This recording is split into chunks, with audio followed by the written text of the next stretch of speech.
Just when you think, just when we think we're prepared. I know. I wrote a ton of names down in books and stuff, and I was like, hey, forgot about William Morgan and Castro.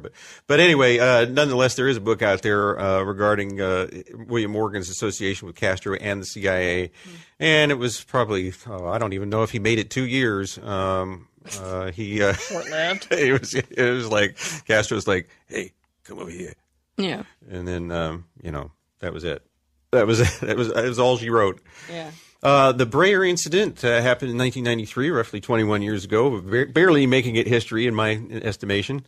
And she's running away, just like my kids at the dinner table. Just get them to having a conversation. Anyway, no.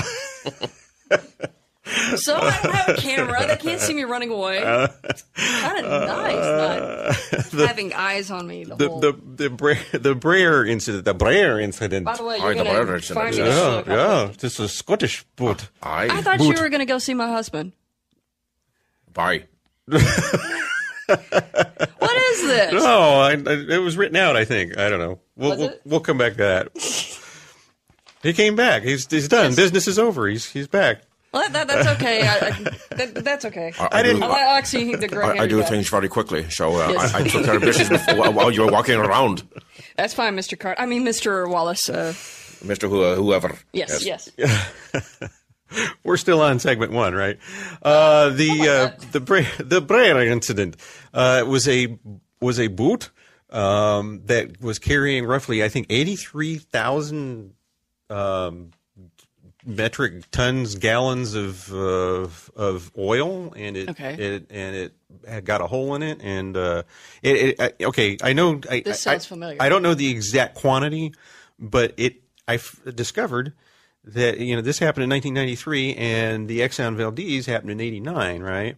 Well, the Breyer incident actually spilled more oil, both out of the boat and into the ocean, than the Exxon Valdez. Oh, so wow. it is the largest oil catastrophe in history, and I think it even beats out that thing that happened a couple of years ago in the Gulf. Wow. So yeah, and the thing about it is, though, there wasn't a whole lot of cleanup because a big north wind came in and blew it all out to sea. Actually, I remember hearing about that. By the time everybody scrambled and got together and got it taken care of, it had all blown out to sea. So. Yeah, they're not all that easy. I think this last one, they're still cleaning up seagulls. Yeah, with paint brushes. Yeah. By stroke by stroke, feather by feather. Yeah. Poor seagulls.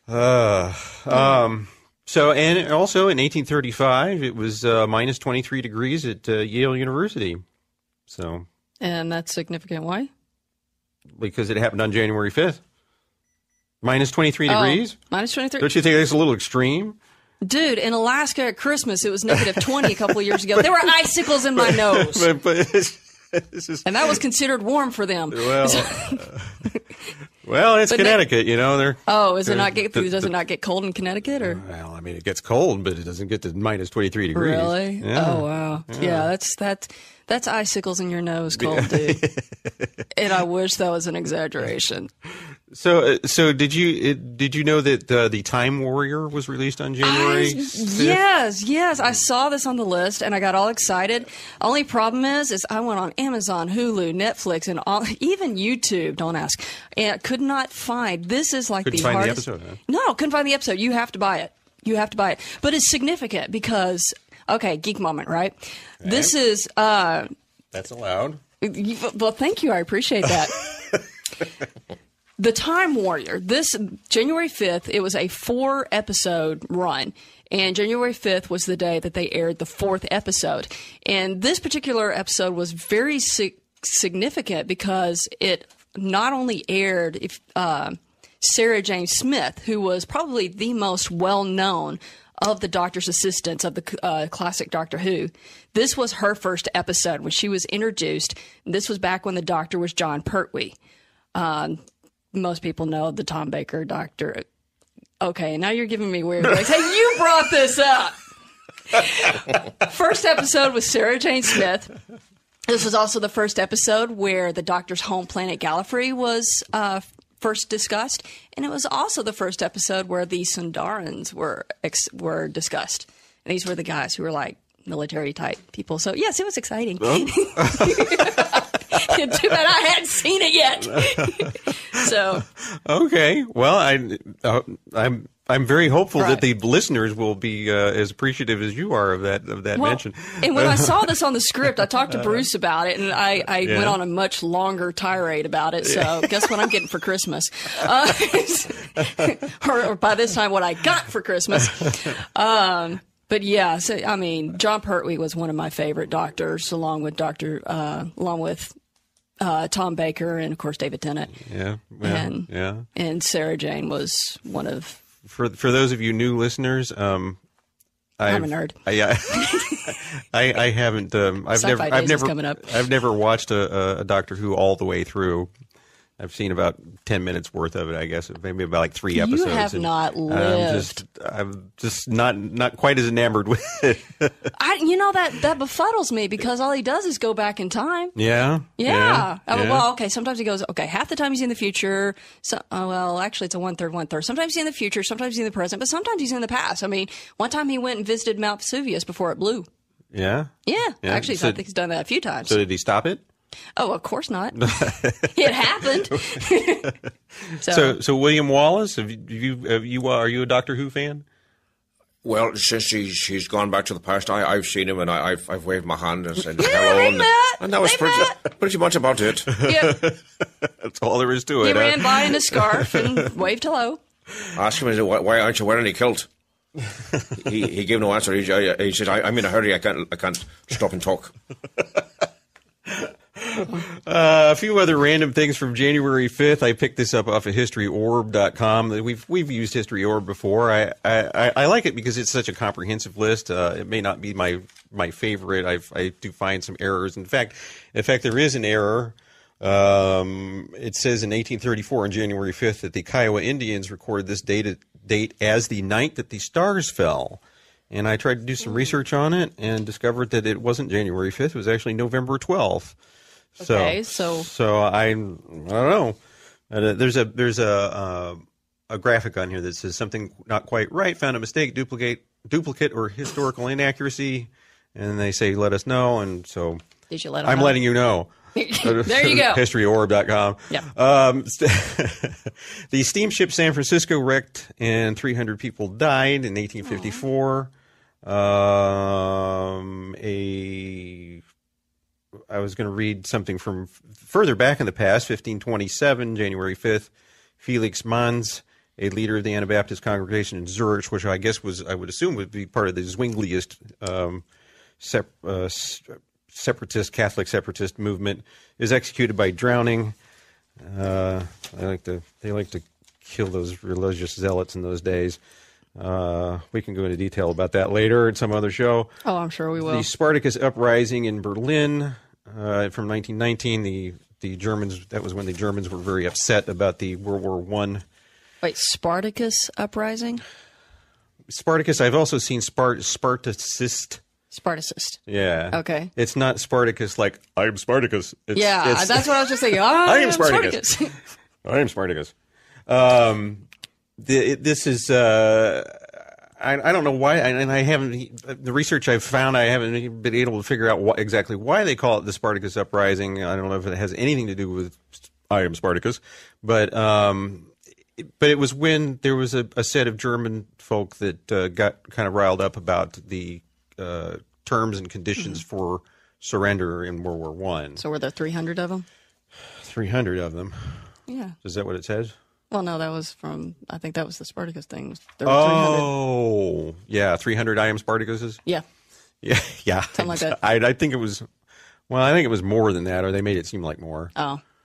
The Finnish offensive in 1940 on January 5th was the Finnish offensive at Suomussalmi against Russia. Mm-hmm. Yeah. 1927, Judge Landis begins a 3-day public hearing on charges that 4 games played between Chicago and Detroit in 1917 had been thrown to the White Sox. The White Sox. That's the say it ain't so, Joe thing. 1925, Nellie Taylor Ross became governor of Wyoming, the first woman governor in the U.S. Oh, cool. Yeah. What year was that again? 1925. Real? Whoa, a female was governor in 1925? Yes. Really? Wait a minute, that can't be right. That's not right. Because Ma Ferguson was before 1925, wasn't she? You're asking me? Yeah. Look at expert. Look it up. Blind. Look it up. I can look it up. I can't believe this guy's wrong twice. It cannot possibly be. And then the last thing I was going to mention was 1953, Samuel Beckett's On Tombe Godot premieres in Paris, which is in a more common language is known as Waiting for Godot. You know about Waiting for Godot, right? Do you? You Carrie? got me on an assignment. Oh, that's right. That's right. William Wallace, Waiting for Godot. You familiar with the play? I can't say that I am. Oh, okay. Well, sorry about that. It is of the existential genre, and if you ever see it, when I went to see it several years ago, and in a theater in Fort Worth, and I found it highly amusing. But it's one of those productions where you're not really even sure if you're supposed to laugh because it's so pathetic. And like I guess I was with a bunch of, when I went, that everybody else in the theater was apparently a bunch of snobs or something. I don't know, or they found it pathetic enough to not laugh or think it was funny. But I thought it was hysterical. So I was like the only one in the theater laughing. Okay. Very interesting. Yeah. All right, to answer your question, and please don't be mad at me because it is Wikipedia, but so take it for what it's worth. Wikipedia. Excuse me. Wikipedia. Yes. The first woman to act as governor was Carolyn B. Shelton, who served as an acting governor for 1 weekend. The outgoing governor, George Earl Chamberlain, had been elected to the Senate and had to leave before his term. Somebody else got sick. So she was the first acting governor, and that was 1909, March 1st, or February 27th, 1909. Now, where Nellie came in, the first elected female governor was Nellie Taylor Ross of Wyoming, who was elected on November 4th, 1924, and sworn in January 5th, 1925. All right. So that's the difference. Well, where's Ma Ferguson? Where does she come into play? Find Ma Ferg. Okay, here we go.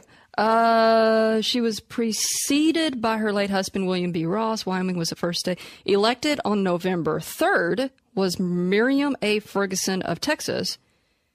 Had previously held the office. Her husband, Governor James Edward Ferguson, had previously held the office but been impeached and removed. November 3rd what?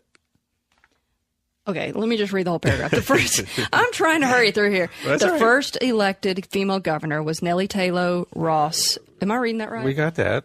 Elected 1924, sworn in. She was 1924. November 4th, 1924, sworn in January 5th, 1925. She was preceded in office by her late husband, William B. Ross. Wyoming was the first state to provide women's suffrage. Elected on November 3rd was Miriam A. Ferguson of Texas, whose husband, Governor James Edward Ferguson, had previously held the office, but had been impeached and removed from office in 1917. The first female governor elected without being the wife or widow of a past Senate state governor was Ella T. Grasso of Connecticut, elected in 1974 and sworn in on January 8th, 1975. And I am thoroughly confused. Yes, I am too. Thank you for that. and me three. So I guess kudos go to Nellie Ross, Ma Ferguson, and what was her name? Ella. And her dead husband. And Ella Grasso. Okay. Who evidently all three of them received some kind. And is it just me? I have to ask you, this picture right there, Babe Ruth? Yes. Is it just me or does he look like William Shatner? Yes, he does, actually, He does in that shot. Yes, he does. Yeah. He looks like William Shatner. Yeah. So I just thought I'd... Theater of the mind. Well, since I'm on the sci-fi... And... All right. Well, that concludes this edition of History strikes back. This is Keisha Carson with a thrilling reminder about our nation's history. Radio broadcast in 1943 warned that the enemy tried to divide our country along racial and religious lines.